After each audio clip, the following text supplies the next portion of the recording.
All right, hello and welcome everyone to this presentation by members of Thia Frankisk Aldsido, which is the Frankish Old Custom. This presentation is entitled Renovating the Polytheism of Merovingian Gaul for Today. And it's hoped that by the end, you'll have learned the process we've used to renovate, that is to make new or rejuvenate the old Frankish custom of the pagans during the Merovingian age, but for today. Tfa is a civic continuation of Germano-Gallo-Roman paganism, which existed in Merovingian Gaul from the 3rd to the 5th centuries. We are an inclusive tradition, and we focus on renovating the ancient cults. We're not attempting to resurrect the ancient religious customs per se, but rather to carry it forward from the conversion era until now. We don't negate the post-conversion past, we move forward from it. Also, please note that to give a more fulsome presentation on this topic, we would need several hours. So some topics which are more familiar to the audience, I will give a more surface reading. And I encourage viewers to reach out for a deeper dialogue on things you may have learned today at some later date. So an overview. First off, we'll have a little greeting by the presenters here. Followed by who were the Franks, and we're going to go into the deep ancient past for that, move forward. Also about the Thia Frankisk Aldsido. Then the topic of renovation per se in more depth by Dagovis. Also, Dagovis will talk on consideration along with Hromaholdis. And then we will have a conclusion. All right, so here to the right, you see an image which is from a ritual which is known as the Gaveltide. It takes place in the summer. It's an offering that we give to the Kuning, who I'll explain a little bit more further on. You'll also note that there is an era, which is SK 1570, which is 1570 years since the Battle of Catalonia. So in TFA, recognize our religious era starting from 451. So that would have been last year in 2021 Common Era. Alrighty, so about myself.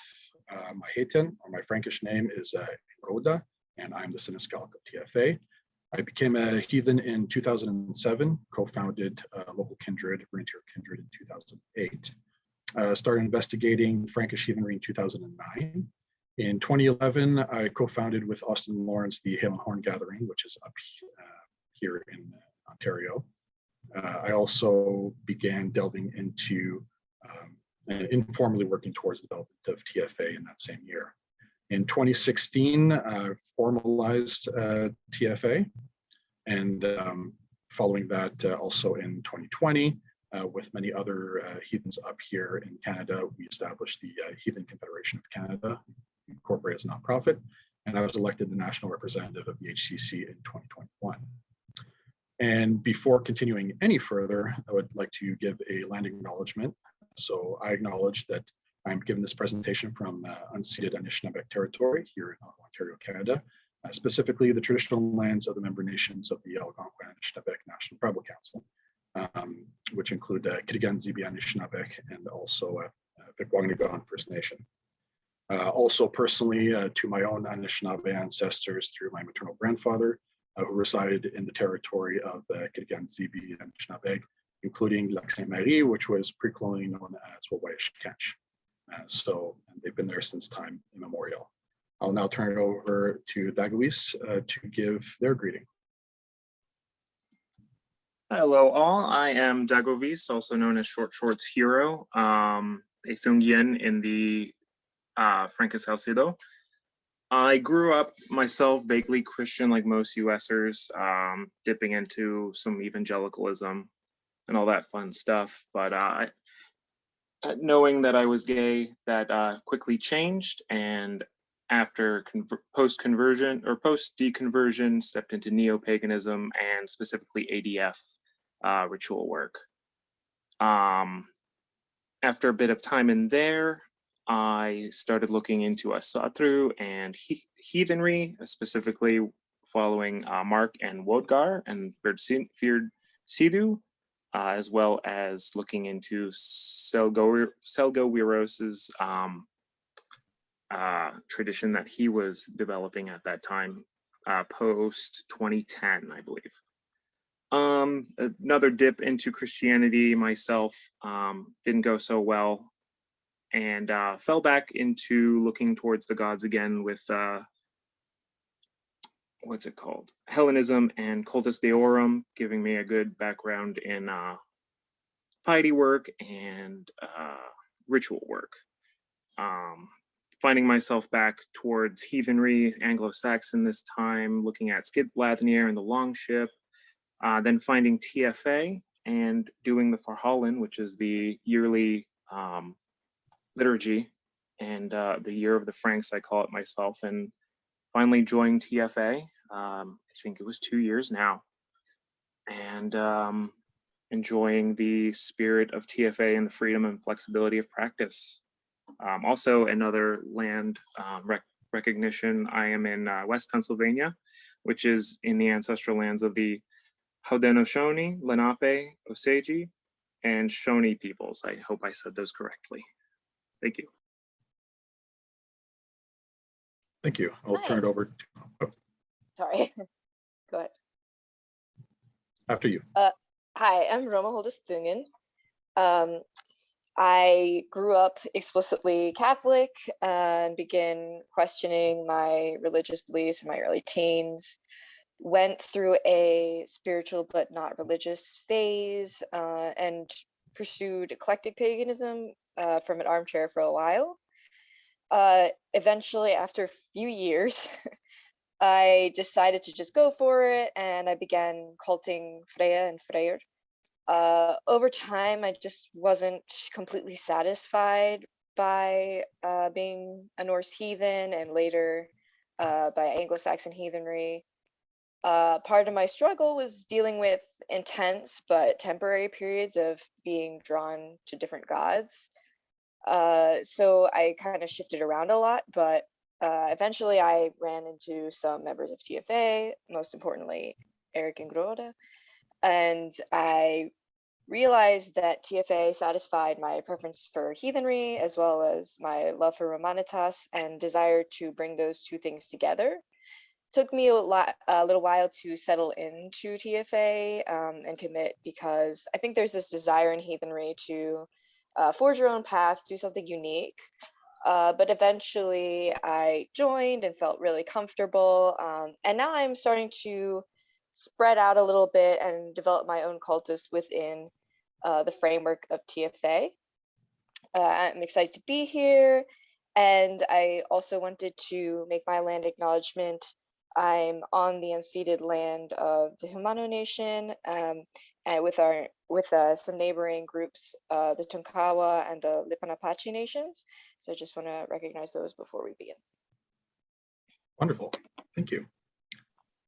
Alrighty, so let's jump into who were the Franks. So here you'll see to the right a map of Merovingian Gaul circa 481, as well as Childric's signet ring, and also a Francisca, which was uncovered in 2002 near New Weed.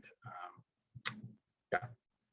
So the Franks are a conglomerate of Germano-Gallo-Roman peoples, so a whole bunch of tribes that eventually came together and became recognized as Frankish peoples.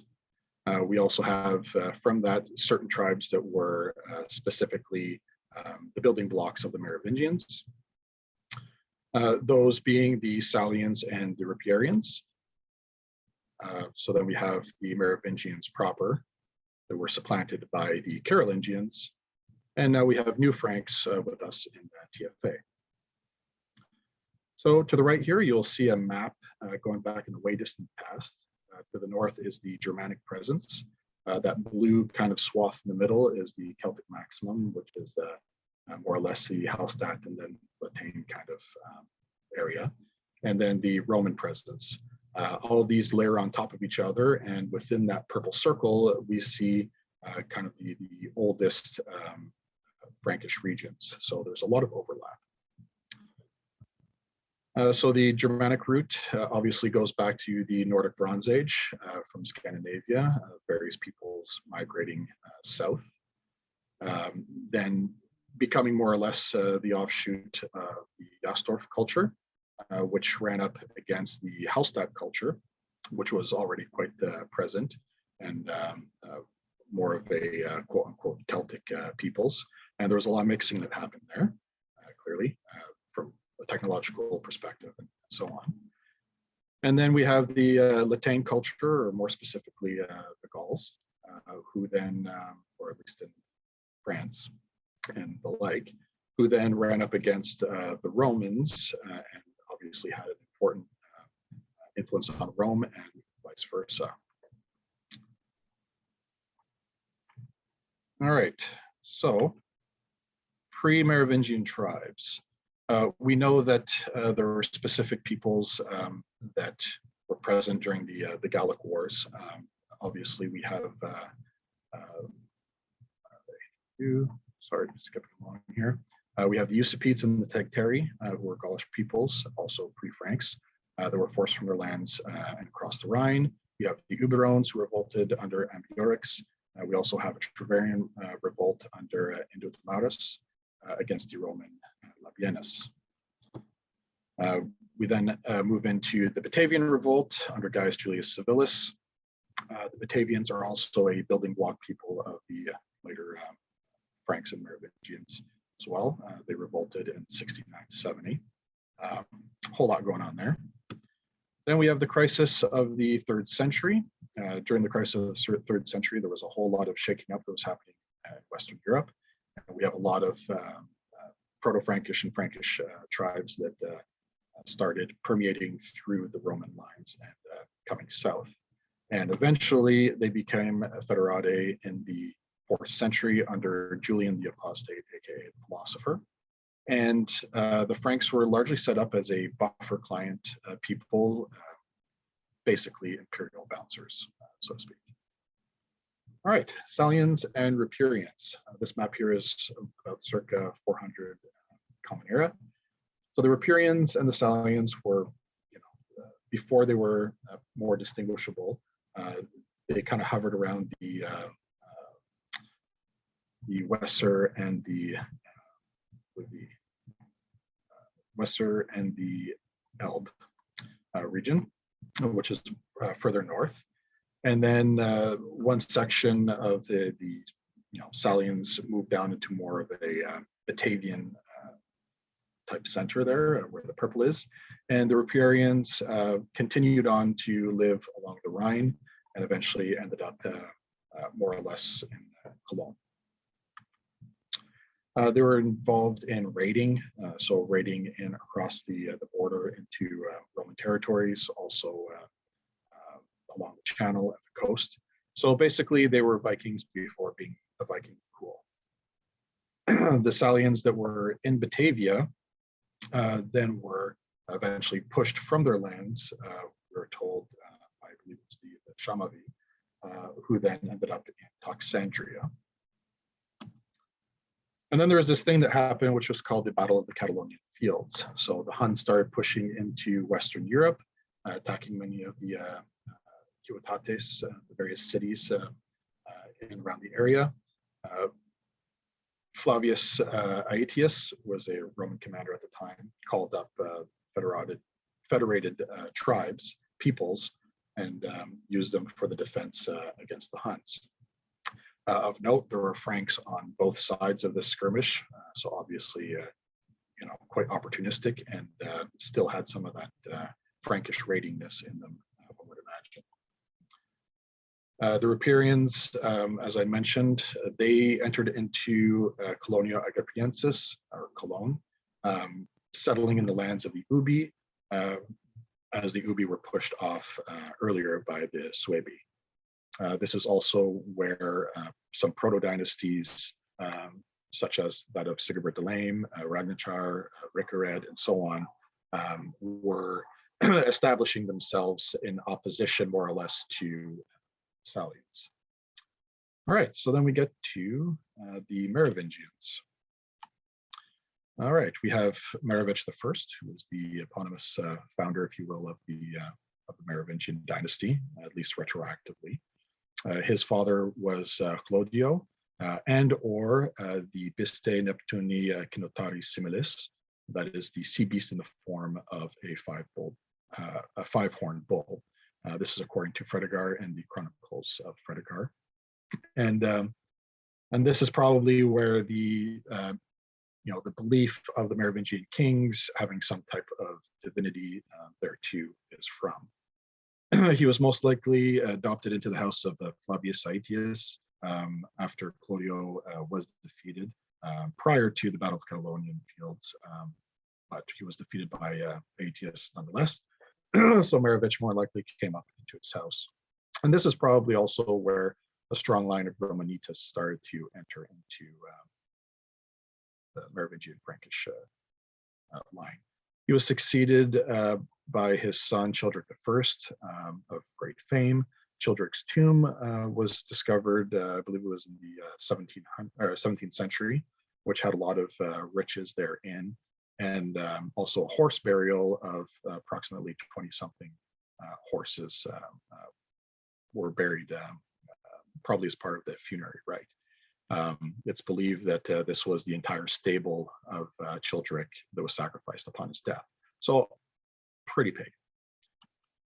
He was succeeded by his son Clovis I, who fought many famed battles against the Alemanni, also against the Visigoths in 508.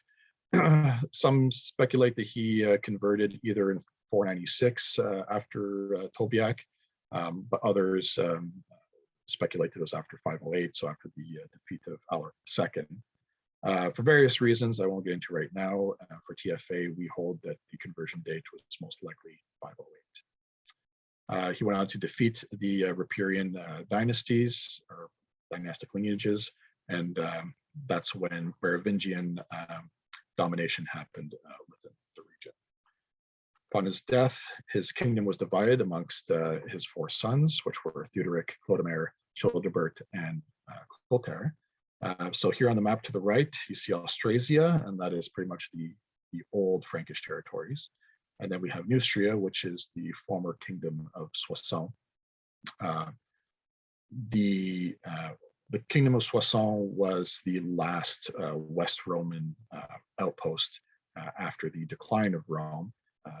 Aegidius and his son Sagrius ruling as Roman kings in the region.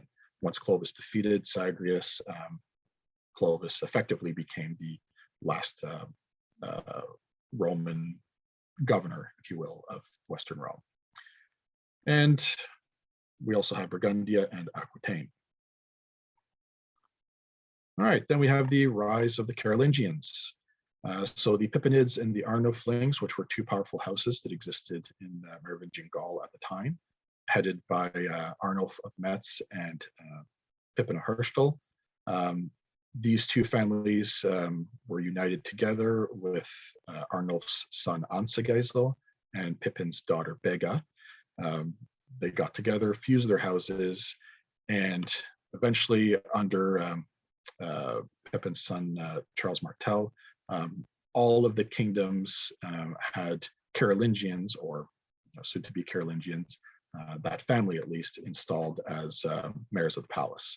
So the mayor of the palace was basically the actual governor, or the governing power, whereas by that time the Merovingian kings had started to become much more ceremonial in nature, such as the last Merovingian king, Childeric III, who was deposed by Pepin the Short, Pepin being Charles's son.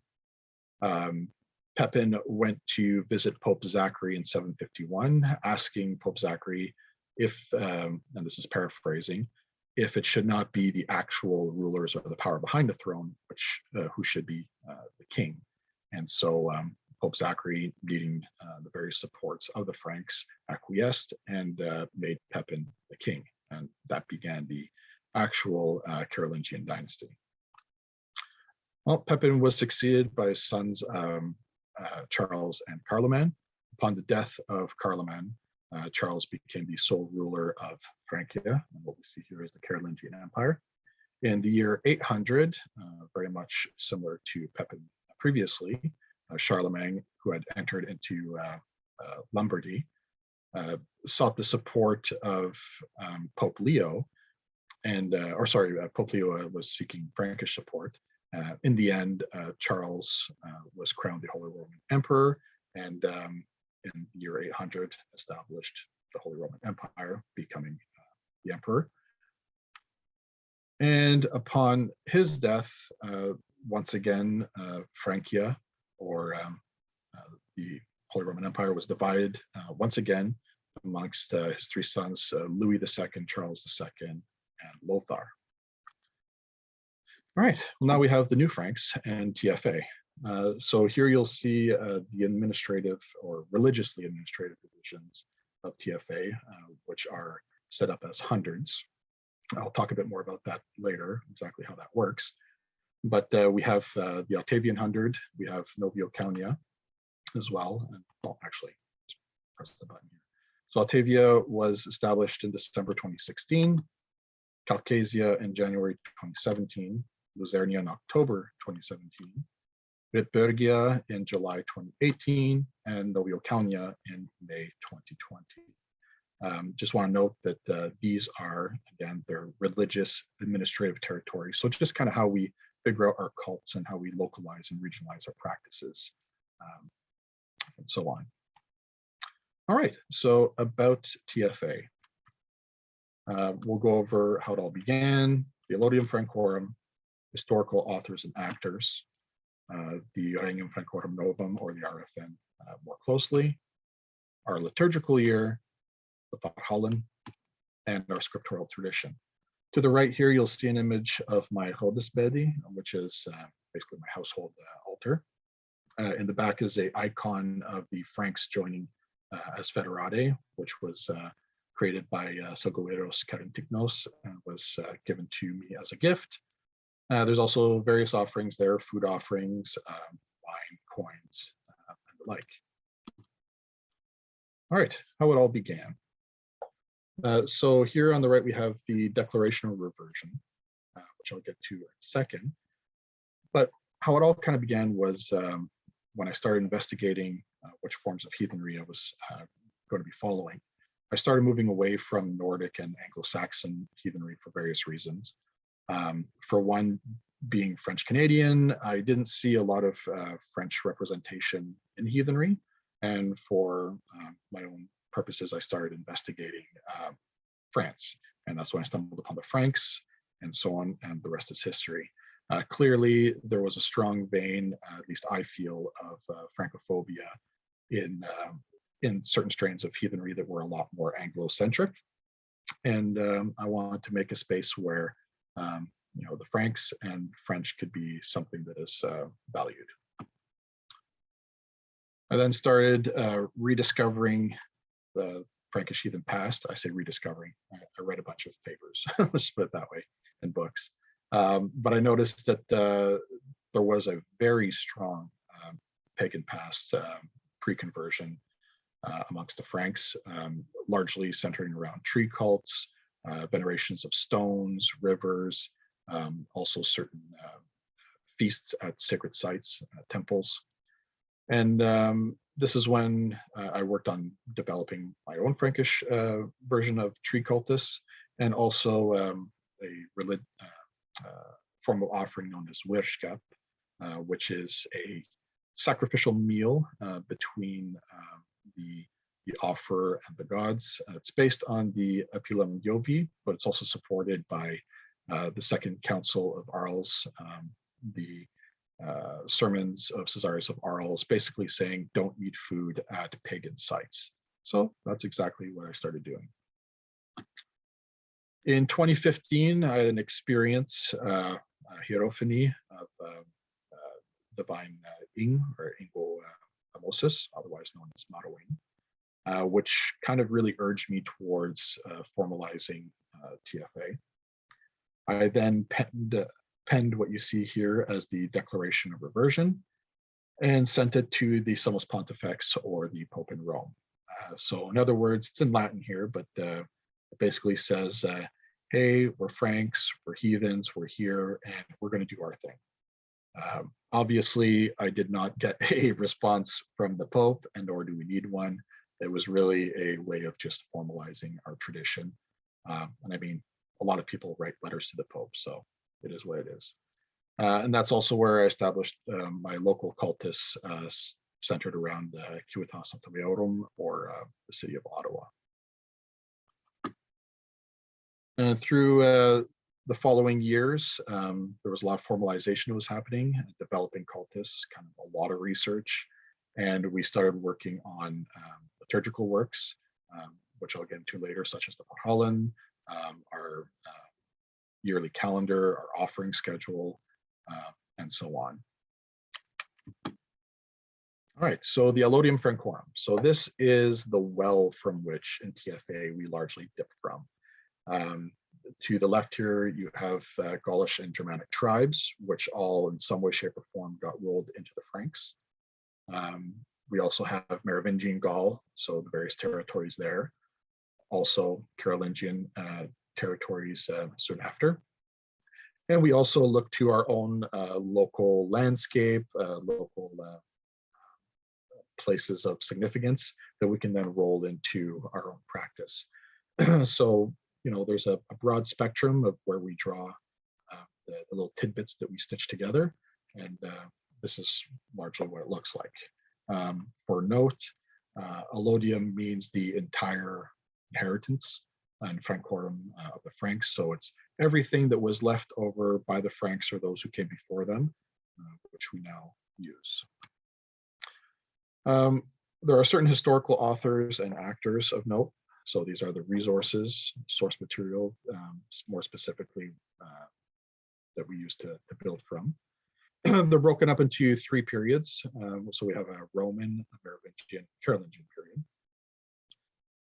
To the right, you'll see, obviously, we're using the commentaries of Julius Caesar from the Gallic Wars, also the Germanian Agricola, various saints' lives, such as that of Martin of Tours and Maximus of Turin. We also have in the Merovingian period, Sidonius Apollinaris, the sermons of Caesarius of Arles, obviously this here, Lex Salica, which gives us a lot of interesting material to work from, such as votive boars and you know, other type of pagan holdovers from the time. We also have into the Carolingian period Einhard, who wrote the Vita Caroli Magni, or the Life of Charlemagne the Great, and has a lot of interesting little little segments of information there on like what the months used to be called in the barbaric tongue, and also you know, that Charlemagne knew some old, I guess we'd say, pagan songs and so on, which we don't have, but it's interesting to note. All right, the Regnum Francorum note, which we saw at the beginning. All right, here are the important things that I would like to bring forward and remember. To the right, we have once again the icon that was made for us by Saguiros. And we also have my OAS, which I also have here. Probably can't see that. Anywho, this is the implement of office of an Etruscan, and I'll explain a bit more what that is. So central to kind of the web of our members is the cuning. The cuning, we believe in TFA that the cuning, the TFA came about the instigation of Maroing, and that the same Newman of the ancient Frankish rulers is that which is present in some way, shape, or form with us today. So it's kind of the cuning is viewed as the spirit of TFA, and that's who we feel is kind of carrying us forward. And all new Franks are bound together through the cuning. We offer offerings and give thanksgivings and so on, not unlike the Newman of the Roman emperors of old. There are various titles or positions within the Farbond. Everybody who comes into TFA formally through the Farbond comes in as elitis, or what could be known as a learner. They come in under their Antrustian, and they are given a stick here, which is a festuca made of alder wood, and that is kind of their first step. They go on to learn various aspects of the religion, and then once they feel that they're able to kind of spread their wings and do their own thing and become fully enfranchised members of Tfa, their festuca is then beautified. There's certain runes that are ascribed to them, inscribed upon it, and they also get their own seal for scriptorial works. The ritual process of this is it's renovated from title in Salic law, which is known as advaknir, which is how someone would come into the tradition being given a stick. Come into kinship, and they would be given a stick in front of others at the court. So we took that, we reworked it, and we made it work for us today.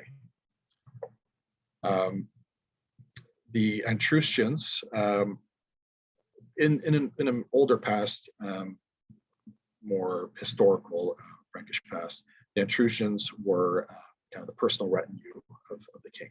But for our purposes, the Antrustians are more ministers or administrators of the religion itself. So if there's anything that needs to be changed, tweaked, worked on, and so on, that's the body of Franks that we pull together to see that through. Antrustians, upon being created in Antrustian, also gets their Hiten, or their unique New Frankish name, which is dithematic, and it's it's developed through a process of divination. We also have the Vicini, who are friends of the tradition, who are not specifically members of Tfa, but for various reasons they kind of like what we do, and they like to incorporate that into their own practice. So in other words, they're our neighbors. The RFN in of itself kind of has three working tiers. One is the Heim, right? The home of the individual member practitioner. Each new Frank is the Hromaholdis, or the head of their household cultus, and their Heim is typically within or their local civitas, and also in the broader region of their hundred. So in other words, myself here, practicing and developing as a Frank, my local culture informs my practice, just like the local culture of someone in Caucasia will probably be more informed by being along the Gulf Coast or involved with some of the other local histories there. Here we have our liturgical year, our calendar. It is known as the Frengetal, which is a recounting of the celebrations. It's a lunisolar calendar. The month names are the ones that are taken from Einhard. Currently, we are in Winnemenoth, which is the joy moon. And you'll notice that there's some colored boxes there on the various dates. And those are the days that we have our celebrations. And they roll around each year, year after year. So today you'll note that it's a offering day, specifically to Hromaholdis, and it is Hromaholdis for us. It's also, as previously mentioned, we're in our religious year of 1571, which is 2022. All right, so we use the Philokian calendar. I don't know if anyone is familiar with it. It's otherwise known as the chronography of 354. And this is the Roman calendar at the time of Julian the Apostate, aka the philosopher. It was a calendar that showed the Roman public festivals that were present at the time of decline of Western Rome, and more likely the cults that the Merovingians and the Franks living around them would have been familiar with, and the ones that the Frankish bishops would have been railing against. So obviously utilize that. It was preserved in some way, shape, or form up until the Carolingian period. There is a copy that was found in a Carolingian monastery, which then in the 1620s was faithfully copied, and we now have it today, and it can be found online. It's a good substrata for us to utilize to be able to take our new cults, our rejuvenated cults, and our present beliefs and kind of map them on top of. It just kind of makes sense and it works, and it's a good framework to work from. As I already mentioned, we used Einhard's months names. So here, beginning in Wintermenoth, going all the way to Heiligmenoth. Also should be noted that as this is a lunar-solar calendar, here we have 12 months this year, but every 3 years, approximately, we have an extra intercalary month, which is added. And we added between Brachmenoth and Huamenoth, which is Somormenoth. And when Somormenoth rolls around, we have 4 extra celebrations in that year. And the typical Frank who would be following the entire offering schedule, such as myself, and it's not an obligation, would be giving approximately 56 times per year. Well, the historic Franks, obviously they were familiar with the Roman celebrations. After conversion, they had their year typically began around Advent. They went through, like, obviously Christmas and an Epiphany, so on and so forth, rogations, Easter, and a lot of these different celebrations, Catholic celebrations, had very strong pagan roots for Gaul, and we kind of use that earlier past and kind of permeated through that kind of Christian liturgical year, which then kind of gave us what we have here today. So as an example for rogations, that period of time, which for us falls in the Ostarmenoth, from this year, from the 14th to the 16th, we're celebrating Ostara and the Osteren, but for the Merovingian Franks, they were looking at the rogations celebrations to fend off famine and to help against crop failure. So those things obviously line up. All right, the Farhallen. So here on the right, we have a icon which I painted, which is what we know as a Weebelithi, or a sacred image.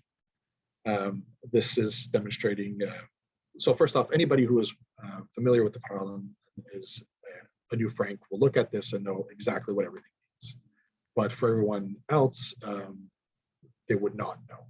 So there's obviously, once you're familiar with our mythos, there's a certain coded symbolic language that you can look at, which is really cool because it's the same thing that happens with us when we're looking at older material archaeological findings today.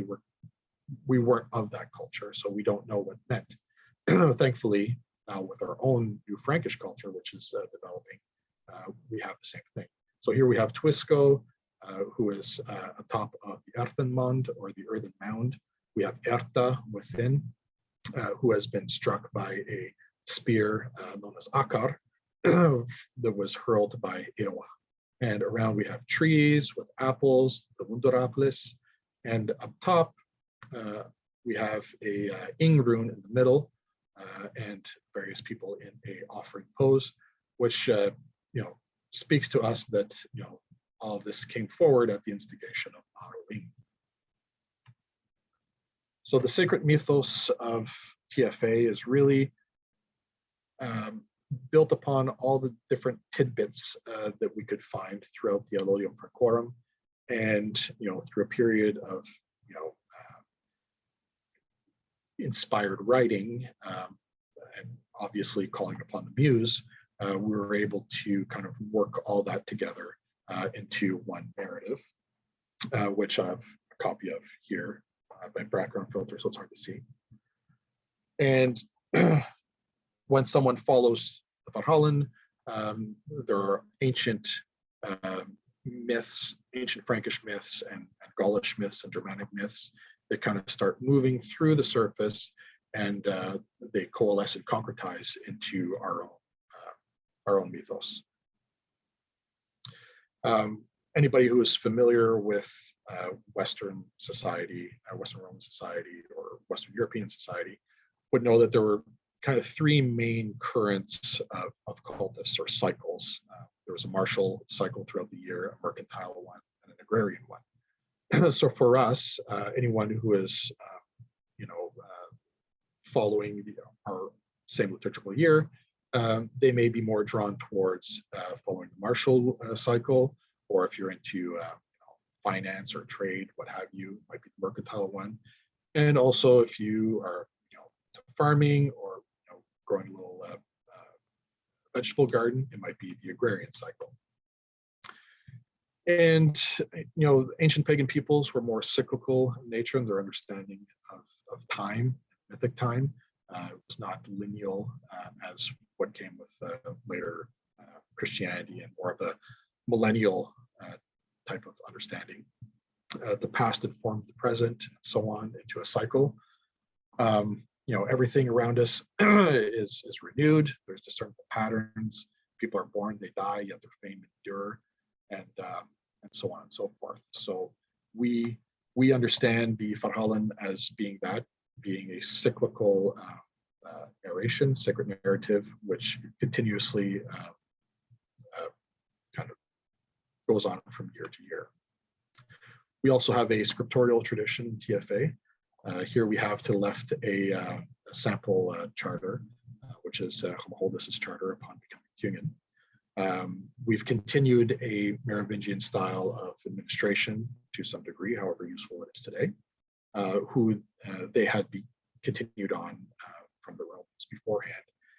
Alice Rio, in her translation of the Formularies of Marco Fenanger, noted that the Merovingian scriptorial tradition continued a lot of kind of Roman customs that no longer existed, but simply by reinvigorating them, it made them kind of useful for their day. So it was a form of ritual. We also have to hear our own runic font we have developed, our Frankish Renewal, which are developed from the Charnay fibula, Birkegar scabbard, and so on. So various runic findings that we were able to kind of stitch together. And we also developed our own font of Tfa minuscule, which is based off of Merovingian minuscule, however, a bit more legible, which we utilize as well for our scriptorial needs. On the bottom, it just has just says, I give so that you may give, right? So do it this. All right, so I'll now turn it over to Dagovis, who will speak of renewal.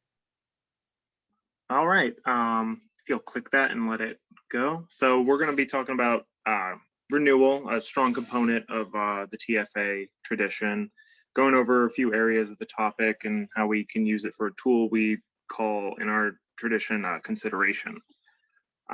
Looking back to the people who came before us and everything that they had laid down, whatever pieces of that we can find. For the people who worship the same or familiar gods, and those people even looked before them too. Some had very similar resources, such as just a name or something that they just did and didn't remember why.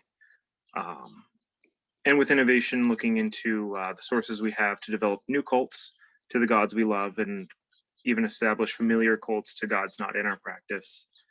Also looking into some of our sources and authors, and then a little blurb, a little bit from Ingruoda on the post-Roman Frankish bishops. Next slide, please. There we go. As an ancient concept, we can look back to our sources and points in history where religious changes were more apparent than others. Like the cult of Magna Mater arrived to Rome through senatorial action via the Sibylline books, whereas, say, the cult of Bacchus was more repressed until reformed to meet more Roman standards of the times. We do have a few more written sources by Hellenic, Hellenistic, and Latin than we do others. So fortunately, there's a little more of that. But we do see some individuals may have established new cults, like Numa Pompilius, the mythic king of Rome, or say the Orphic and Pythagoras cults. Some of our sources are from more political figures, philosophers, and poets who commented on the religious matters of the time, say Stoicism and Epicureanism, spoken by Cicero. He also Virgil and Ovid writing hymns and new mythic tales. The Augustan reforms also brought religious change, looking back to the previous Numa tradition, and also seemingly foreign gods being imported to Rome. Many cults were familiar to the Roman people and the Latin people before becoming accepted by the ruling classes. Julian as well, the philosopher, also attempted his own religious reforms before passing, and the ultimate Christian conversion for Rome. Next slide, please. And so we'll be able to see that we can kind of just pick up that torch and continue from where we left off with those bones and build something new but familiar, to new gods, to revealed gods, or even considered gods. And we can even enrich those cults too. This is a picture of my home shrine during Warg Bisker Mifal in the second month of the year, which is called Horningmanoth. It's holy to Interabus, but I have some food there and also some more Latin gods surrounding as well, to show kind of just how vast my even personal but still Frankish practice looks. Next slide, please.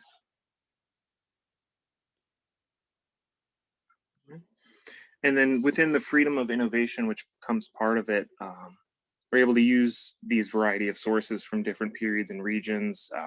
As New Franks, we look to the Trojans and the Latins, the Gauls, and the Germanic tribes for inspiration to what they say and what they said, what they did, and create our own tapestry of devotion today. The ancient and classical worlds did show us that the gods may have cultural links, but their worship could be taken anywhere. You'll find cults to seemingly cults from Asia Minor or even the Levant finding their way into Germany and Anglo-Saxon or pre-Anglo-Saxon Roman England. Next slide, please. A little more of the meat. And again, this is pretty Latin heavy, but we have a lot more of that to work with.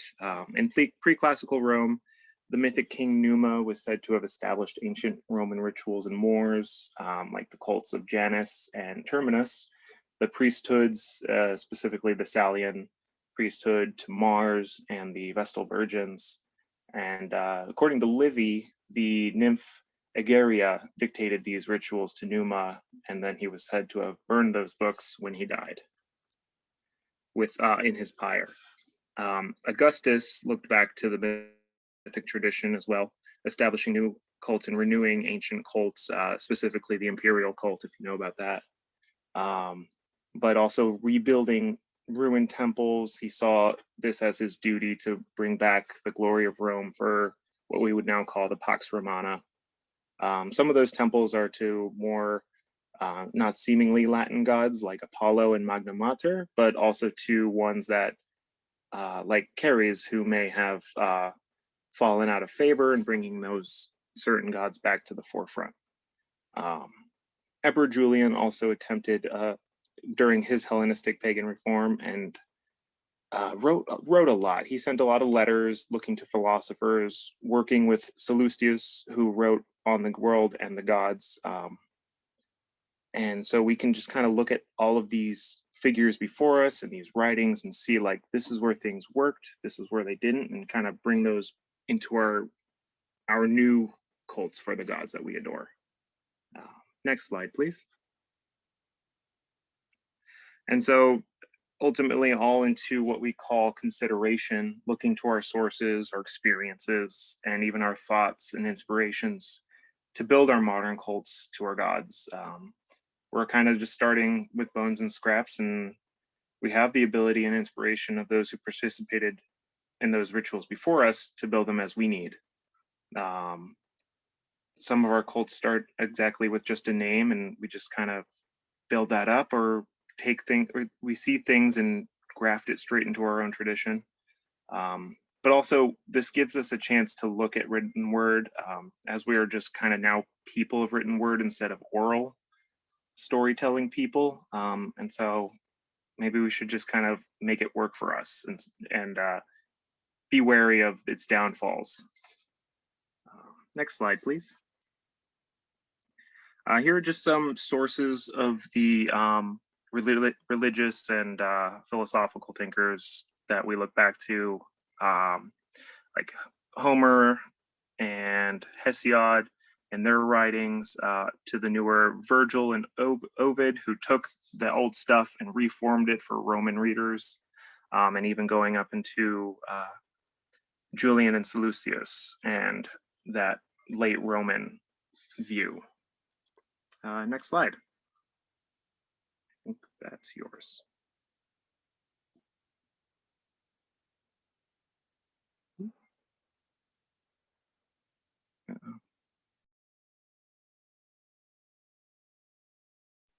Next slide. Sorry.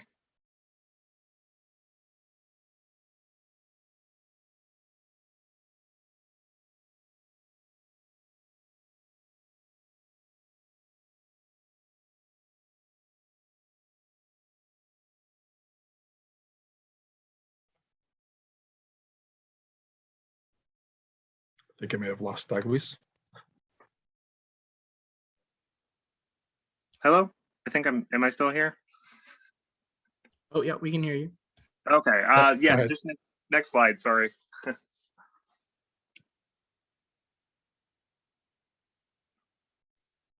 Alrighty, so here I want to talk about 3 examples of how Merovingian bishops also utilized their means of consideration, obviously for purposes against paganism, not in support of it.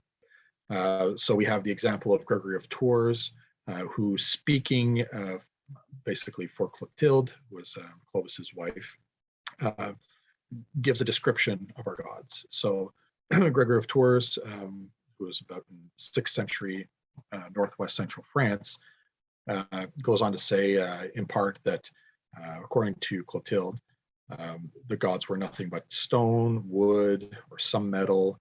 They're men, not gods, endowed with magical arts rather than the power of the divine name. So here we see Gregory humorizing the gods, and also clearly making them out to be people of magic and not as divine as what obviously Clovis knew them to be.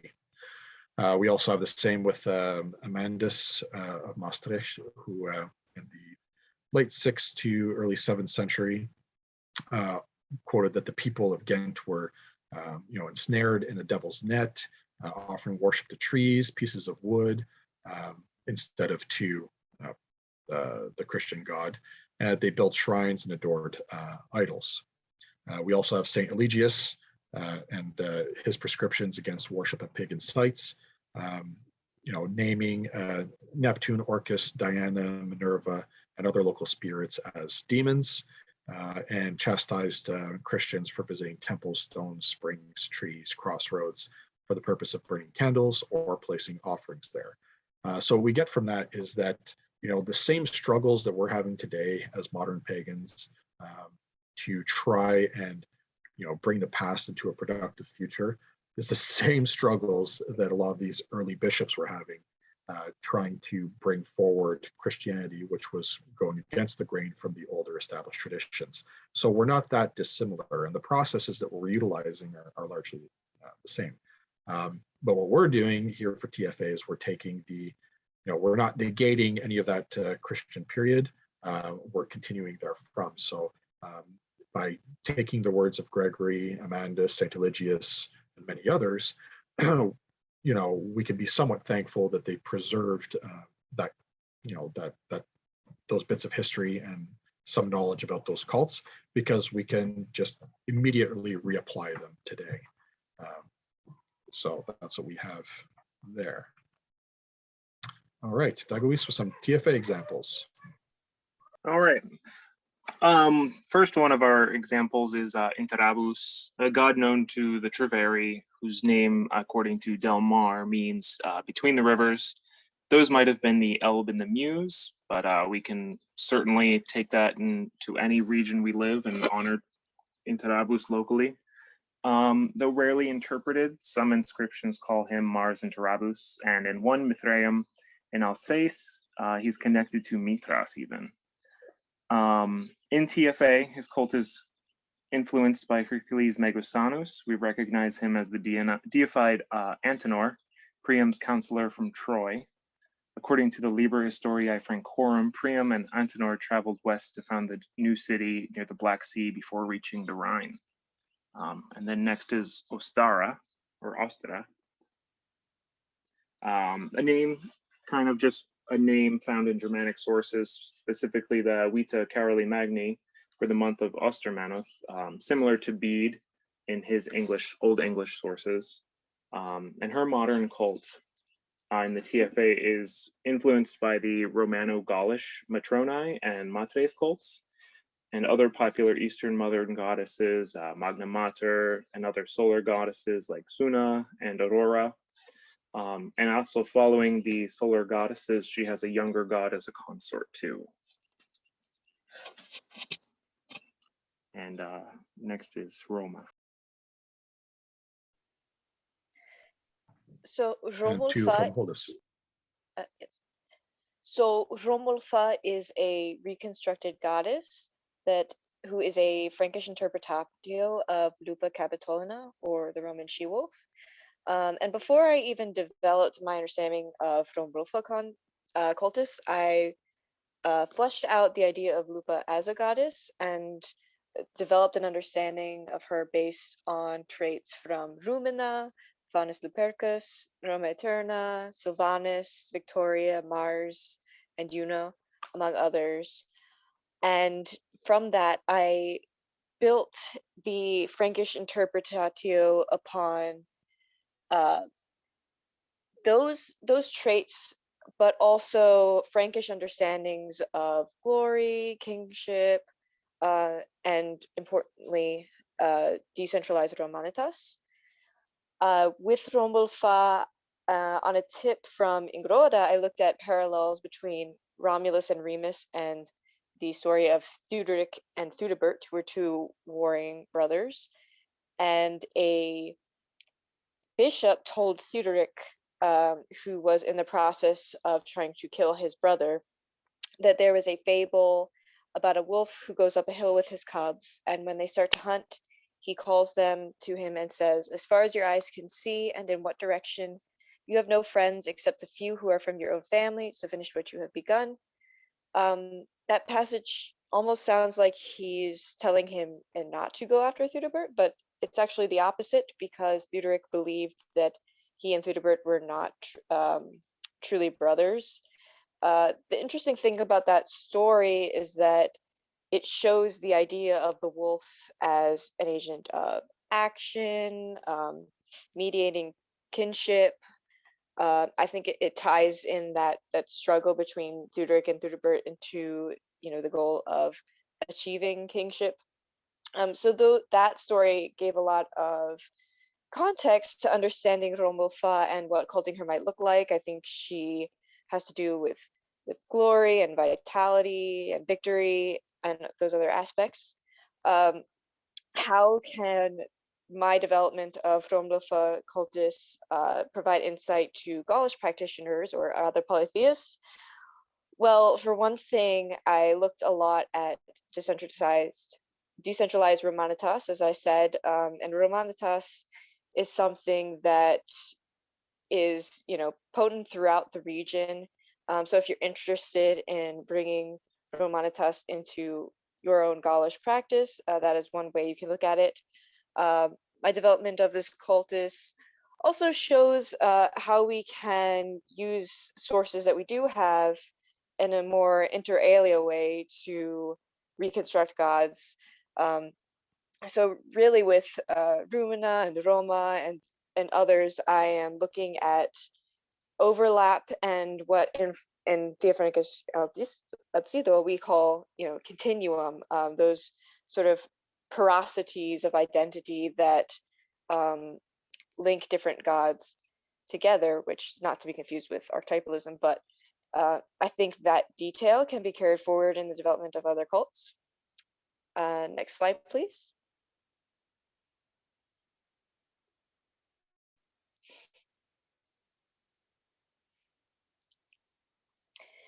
So another cultist I recently began working on is the Caucasian Triad.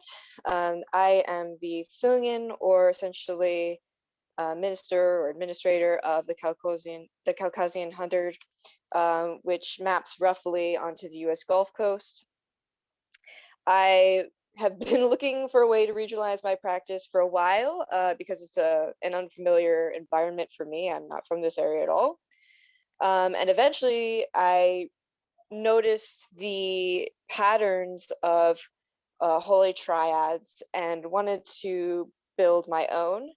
So I set out to do this from a logical point of view. I made a list of gods that could map onto the region and what kinds of domains they have that would make sense. So the first and most obvious god to me was Hercules Magothenarius, who is a syncretic god. And I went with Hercules Magothenarius because I felt that there was historical overlap between, not in an archetypalist way, but syncretic overlap between Hercules, Thonar, and Magusinus. Hercules having a lot of association with the frontier, obviously relevant to the US-Mexican border. Storms and thunder, obviously relevant here, and cattle herding, another important industry. And for him, I have looked at doing a barbecue festival. I'm still, fleshing out some of those details of actual praxis, but that was a main idea for him. Next is Ostera, and she came just kind of from left field for me. She wasn't on my list, but she just kind of popped into my head and stuck there. And over time, I realized that she did belong in the triad. I associate her with heat and the wilds of the Caucasian region, from marshes to scorpions to rattlesnakes. Obviously, she has a lot of fertility association. So for her, I have wanted to pursue a prickly pear festival. And the last god I struggled to discern. So I looked to Ingruoda and another TFA member, Rodframa Marskok, and they offered to do divination for me, and the result was very strongly in favor of Ingruo. And it was a bit surprising to me at first, and so I've thought about it, and we can interpret how these gods are related to the region from many different perspectives, but Ingruo has strong fertility associations. In TFA, very strong sovereignty angle because he is the progenitor of our tradition. I think that sovereignty is very important in these southern regions because of voting and reproductive rights issues. There's a lot of necessary political resistance that has to happen here in order for a sense of liberty and sovereignty. And another angle, I noticed that, again, as Ingruo is the progenitor of Frankish tradition, there is sort of a connection to Franco-derived culture. And, obviously with Louisiana having a lot of that Creole culture, and that has kind of spread out throughout the region. I don't mean that in the sense of like ethnicity or race. I just mean that there's cultural influence there that sort of ties back to Ingwo. And by developing this triad, I've gained more of a sense of Caucasianness, sort of the spirit of the region as a whole. And obviously, you know, some details I'm still working out, but I hope that the model of the triad can inspire others and become a model for localizing practices. And I'll turn it back to Ingruoda. Awesome. So this brings us to the conclusion of the presentation. Hope that you found this talk to be informative and that it allows you to see all the various possibilities in your own religious pursuits and how you can use the layers of the past to inform the development of new and also renewed cults in your own practices in your own locales, and also under the aegis of your own gods. You can find us, our website is Allodium Francorum, so at frankiskaldsido.com. We're also on Twitter, with the handle Aldsido. We also have a Discord, but I'm not going to post that or share that link here. You can find us. You'll find us. We also have 2 liturgical books. This one here, which is hard to see, but it's on the left. Oh, background filter is really killing me here. Anyways, imagine the book on the right, the companion, which I have here. And that is a guidebook to worship in the Frankish Aldsido, which can be purchased through our website. And we also have the standalone Farhalan as well, our sacred narrative. Know that the entirety of the Farhalan is included in the companion. So, you know, if you were just going to go for one, you can go for it. So hopefully you have some questions and inquiries that we can get to, but for all intents and purposes, thank you very much for allowing us to present at the Cumbric. Thank you.